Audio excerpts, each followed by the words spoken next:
what does the right hand of God mean here? Right hand, you say, no, he's my right hand. He's the most important person in my kingdom. So that's his place. We always say, when it's in an office or something, it's always someone special on the right hand, like on the right. So Jesus is really special to God. So that's why he is on the right hand. As we know, wherever someone's at the right hand, it's said that the person has all the authority as the central person who is here. So Jesus being seated at the right hand of the Father is God the Father giving him all the authority over heaven and earth, and giving his Son all the authority. Whatever authority he has, he's giving everything to his Son. So that is why it is written he's seated at the right hand of God. In the days of old, the king had his heir to the throne, or the person who he shared equal authority with, seated at his right hand. Does it mean Jesus is perpetually seated at the right hand of God? I feel this is a reference. It's not that Jesus is sitting at the right hand, it's a reference that how important is even Jesus in our lives. It's more than the seat, I think it is the authority and power he holds. The authority. Visually, I mean, that's just how it plays, but I think it's more than just the term that is being said. It's more as to the power and the glory that he holds as the Son of God. This does not mean that Jesus is constantly seated at the right hand of God his Father, but it means that he shares this same authority. And we look forward to Jesus exercising this authority in the season of Advent when we look forward to his second coming. He shall come to judge the living and the dead. When will this happen? We keep hearing the thing that Jesus is coming soon. The kingdom of God is coming soon. The whole book of Revelation talks about.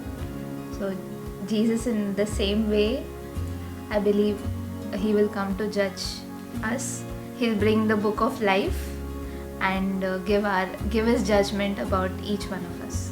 I feel like once we die and the judgment actually comes after we die, like based on the sins and the good that we have done, or based on what we choose to live, what we choose to do after our death. Like if we choose to follow his path and not go for any other path, then I guess that's the judgment. That's the time when he does the judgment. So it's basically us going for the judgment rather than him coming to judge us. We don't know. It could happen today, it could happen tomorrow, it could happen 15 minutes from now, it could happen years.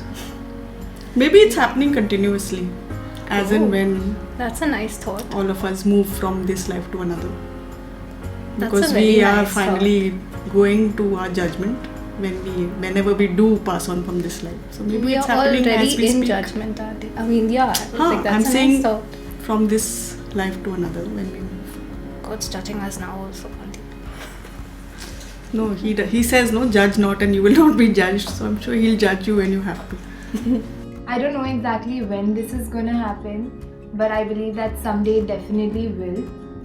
And I don't know if it's right, but it's written in the Bible, like God would never bring down things again to destroy the earth. So it will happen someday, but I don't know exactly.